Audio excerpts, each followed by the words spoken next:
আরও একটা mini blog নিয়ে চলে আসলাম তোমাদের কাছে। আজকে রবিবার, আর রবিবার মানেই জমজমাট খাওয়া দাওয়া। সঠিক বলেছেন। আজকে ভেবেছিলাম সকাল থেকেই তোমাদের সাথে ভিডিও শেয়ার করব, কিন্তু যেহেতু আজকে রবিবার ড্রয়িং ক্লাসটা আছে, তো সমস্ত স্টুডেন্টকে ছাড়তেই ভিডিওর কথা মনেই ছিল না। তাই জন্য তোমাদের সাথে এই ভিডিওটা এখন থেকে স্টার্ট করছি। আর আমি এখানে কিন্তু মাংস রান্না করছি। যখনই আমি রান্না করি প্রথমেই কষার সময় আমি লঙ্কার গুঁড়ো সবই দিয়ে দিই, তাই জন্যে হাইচা পাইদা পুরো একেবারে শেষ হয়ে যায়। जोक मारा रे ये हंस रे हलकट हंस। আর এখানে দেখো গ্যাসের ওপরে কড়ার ওপরে মাংসের ওপরে ঝোল দিয়া ফুটতে দিছি আমি। ততক্ষণ এটা হোক, আর তোমরা জব করে কিন্তু আমার চ্যানেলকে সাবস্ক্রাইব করে দিবা। चैनल को सब्सक्राइब करो पहले। हाँ जल्दी करो, मुझे पता है कि आप लोग नहीं करते, वीडियो देखते हो लेकिन सब्सक्राइब नहीं करते। ये लाल कलर का बटन नहीं से दबाओ, जल्दी दबाओ फिर मैं शुरू करूँ। दबा दो जल्दी। ফুটতে যখন জল পুরো মাইরা দিছি, তখন দেখো আমি কিন্তু সানরাইজে এই যে একটা যে চিকেন মশলা আছে না, সেইটাকে আমি সরাইয়া দুমো। বেশ খেতে কিন্তু টেস্টি লাগে। এই মাংসের তরকারিটা থেকে যা গন্ধ উঠতেছে রে বাবা, পুরো মন প্রাণ ভইরা গেল আমার। আমার এখানে রান্না বান্না কিন্তু সব কমপ্লিট হয়ে গেছে। মা করেছে শাক ভাজা, আমি করেছি মাংস। আর কিন্তু রবিবারে এক্সট্রা কোনো তরকারি করিনি, কারণ একই গরমের জ্বালায় কেউ খেতে পারে না।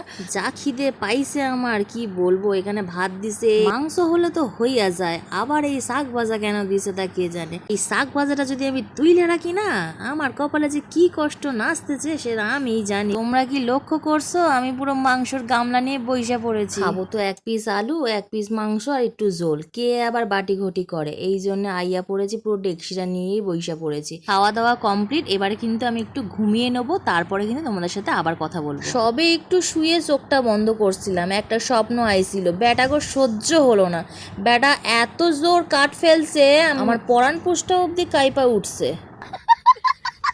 কিসের লগে বলো তো কাঠগুলো আনছে? আমাদের বাড়িতে ছাদ হবে, ছাদের ঢালাই হবে, এই জন্যেই আমার বাবা কিনে আনছে কাঠগুলো। প্রতিদিন ভাবি তোমাদেরকে একটুখানি জায়গার ওখান থেকে ঘুরিয়ে দেখাবো যে আমাদের কাজটা কতদূর এগিয়েছে। ওখানে ঠিক মতো যাওয়াও হচ্ছে না, আর গেলেও 2 মিনিট থেকে চলে আসতে হচ্ছে। কিন্তু তোমরা চিন্তা করো না, খুব তাড়াতাড়ি কিন্তু সেই ব্লগও নিয়ে আসবো।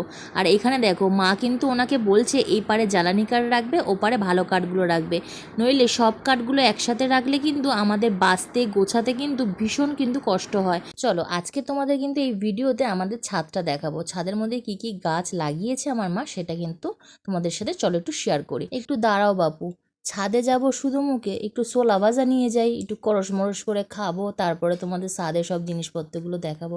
প্রতিটা বাড়ির মধ্যে তুলসী গাছ থাকবে, এটাই কিন্তু স্বাভাবিক। কেউ নিচে করে, কারো জায়গা অনুযায়ী, কেউ আবার ছাদের ওপরে করে।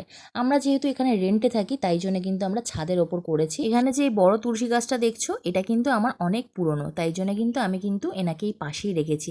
আর দুটো ছোট ছোট তুলসী গাছ দেখছো, সেটা কিন্তু আমরা রিসেন্ট লাগানো হয়েছে। এই যে তুলসী মাকে দেখছো না আমরা খাওয়া দিছি, এই খাওয়া কিন্তু তুলসী মাও খায়, আর বুলবুলি পাখি শালিক পাখিও কিন্তু খায়। আমার মা 3 মাস ভাড়া এসছে, কত গাছ খাড়া করে দিছে দেখো। বলেন কি?